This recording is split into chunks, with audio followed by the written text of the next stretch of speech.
Hello అండి. Welcome to our channel sweet home. మీరందరూ ఎలా ఉన్నారు? నేను చాలా బాగున్నాను. మీరందరూ బాగుండాలని కోరుకుంటున్నాను. ముందు రోజు మేము తిరుపతి వ్లాగ్ పోస్ట్ చేసాం కదండి, ఇది దాని కంటిన్యూటీ. ఆ నెక్స్ట్ డే మేము కాణిపాకం వెళ్ళామండి. కాణిపాకంలో అక్కడ ఏదో ఈవెంట్ జరుగుతుందంట ఈవినింగు.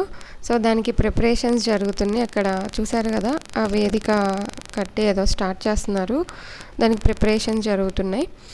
ఇక్కడ మేము పుష్కరిణిలో ఏం స్నానం చేయలేదండి, జస్ట్ వెళ్ళి కాళ్ళు కడుక్కొని మమ అనుకొని వచ్చేసాము. దాని తర్వాత స్వామివారి దర్శనం అయింది. స్వామివారి దర్శనం ఎంతోసేపు పట్టలేదండి, చాలా త్వరగానే అయిపోయింది. అక్కడి నుంచి మళ్ళీ మేము స్టార్ట్ అయ్యి శ్రీనివాస మంగాపురం వెళ్ళామండి. అక్కడ మేము వెళ్ళే టైంకి ఇక్కడ టెంపుల్ క్లోజ్లో ఉంది.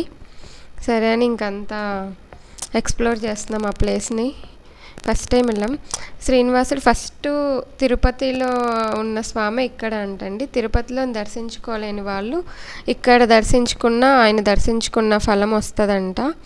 ఆయన మ్యారేజ్ కూడా ఇక్కడే జరిగిందంటండి. సో అక్కడ పూజారులు చెప్పారు ఇవన్నీ. సో అక్కడ టెంపుల్ అంతా చాలా బాగుంది. కోనేరు కూడా, అది పుష్కరిణి కూడా ఓపెన్లోనే ఉందండి.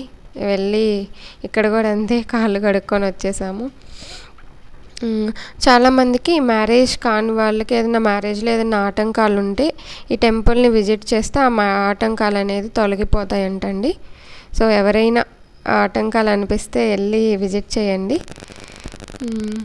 ఇక్కడ మేము లోపల దర్శనం అయిపోయినాక అలా కూర్చొని అది తీసాము.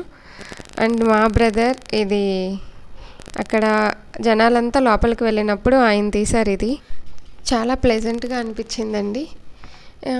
ఇక్కడ ఈ టెంపుల్లో ఈ దర్శనం అయిపోయిన తర్వాత మళ్ళీ మేము తిరుచానూరు అమ్మవారి పద్మావతి అమ్మవారి టెంపుల్కి స్టార్ట్ అయ్యామండి. అక్కడికి వెళ్ళేటప్పుడు అది టెంపుల్ 8:30 క్లోజ్ అంట. సో ఎలాగో 8కి వెళ్ళాము. సో అక్కడ కూడా దర్శనం అయిపోయింది. బట్ నేనేం వీడియో తీయలేకపోయాను. చాలా బాగా జరిగింది ఆ దర్శనం. థ్యాంక్ యూ అండి. Thank you for watching. మీకు నా వీడియో నచ్చినట్టయితే లైక్ చేయండి, షేర్ చేయండి, కమెంట్ చేయండి, సబ్స్క్రైబ్ చేయండి. పక్కనున్న బెల్ ఐకాన్ని ట్యాప్ చేస్తే ఫర్దర్గా నేను పెట్టిన వీడియోలన్నీ మీకు వస్తాయి. Thank you.